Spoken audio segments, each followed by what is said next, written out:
Now comes the hierarchy, which is very peculiar.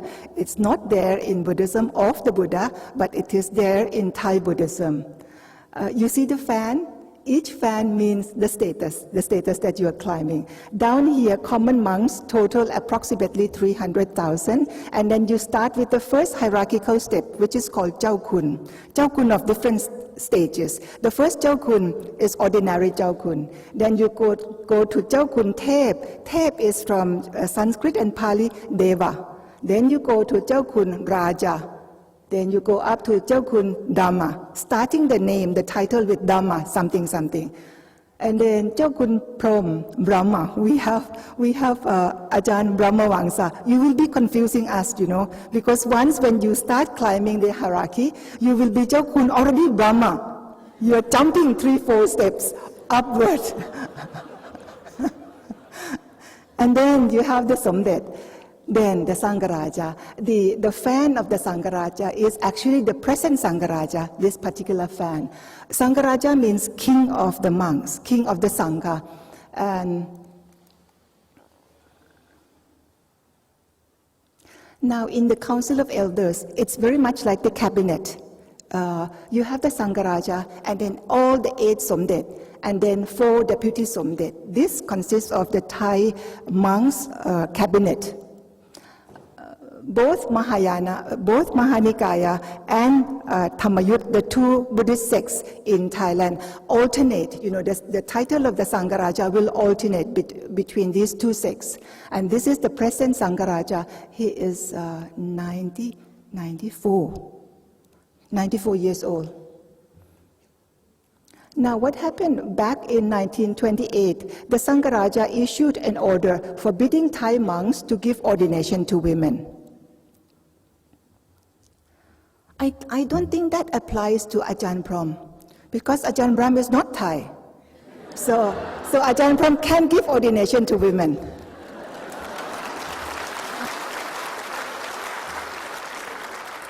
So as recent as 2003, the Sangha still quoted this order for not accepting Bhikkhuni Sangha. This was an answer to the senator's request. And after 6 months study at the senatorial level, the Sangha, I don't think they have read the research, but nevertheless they said no. So this is the senator, one of the senators who led the study program. This is, I was standing in the parliament talking to the senator and her group.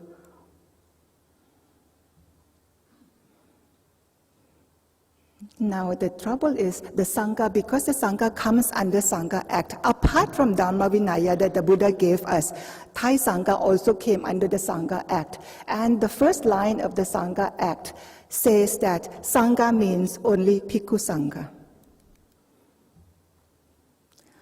And some of the textbooks that the Thai monks study said very clearly that the lineage of the fully ordained nuns died out from Ashoka's period.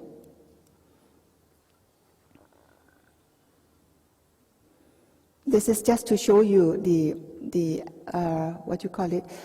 Sangha Act, which says that Sangha means only Bhikkhu Sangha. The history and the growth of the Sangha, of the Bhikkhuni Sangha. In this historical picture, you will see 2 nuns, 2 female nuns. They were ordained from 1928. The younger one, the shorter one, is the elder sister, Sara and Jongdi. Both of them had to disrobe. The older one was actually put in jail, and she was forced to disrobe. That was way back in 1928, before we started having constitution. We started having constitution in 1932. And 1974, my own mother, Venerable Voramai Kabila Singh, was ordained from Taiwan, from Chinese Taiwan tradition. So that was, she was standing with a group of teachers in Taiwan. This is how she looked. She was 96 when she passed away 2 years ago. This is our temple, our main shrine with Sima. Sima is the boundary in which this building we can perform ordination. 2001, I received my first ordination to become Samaneri from the Sri Lankan sanghas, meaning Bhikkhu Sangha as well as Bhikkhuni Sangha. This is dual ordination. You will see the newly ordained Bhikkhunis standing in the back. They have already received the Bhikkhuni ordination from the Bhikkhuni Sangha, and now they are being presented to the Bhikkhu Sangha by the Bhikkhus, the two Kammavajacharya. So in Thailand, we have now 5 Bhikkhunis fully ordained in Theravada tradition and 20 Samaneris. This is my teacher from Sri Lanka, Venerable Rahatung Goda Sattha Sumana, with the 2 novices she gave ordination. That time I was still a novice. And this was the novice ordination that was actually organized in my own temple in Nakhon Pathom. This is my ID card with shaved head, but I still have to go by Mrs. So-and-so. So we are protected by the law, yet not supported by the law. We are not illegal, yet we are not legal. So actually we are at that stage.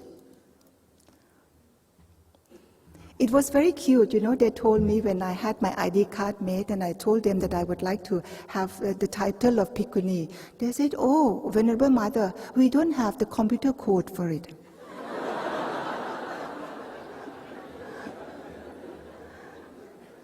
Support of the monks. We do have support of the monks. The monks are, I think, the population of monks out there are very supportive. But when it comes to the structure, that is where we have trouble. There are monks who support and agree with the new movement of the Bhikkhunis, but the hierarchy within the Sangha makes it impossible to bring about changes. This shows you how, on the left, Thai monks came to participate, but to avoid that order, the order that Thai monks are not to give ordination. So they came to witness the ordination, but not to give ordination. You see how we go by a little zigzagging. Ask for support of the people. Majority of people do not understand the issue, really. Upper middle class and educated people are more accepting. General public are tolerant.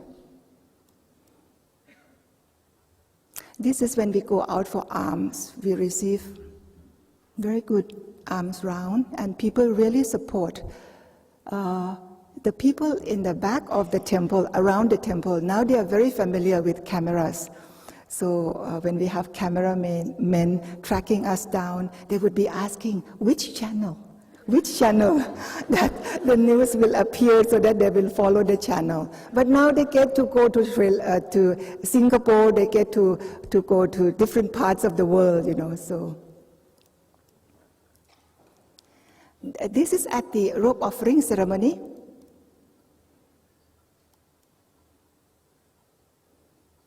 The need is to educate the general Buddhists, to strengthen the existing Bhikkhuni Sangha, to educate and train the new Sangha, and to change and balance the structure within the Sangha. Thank you.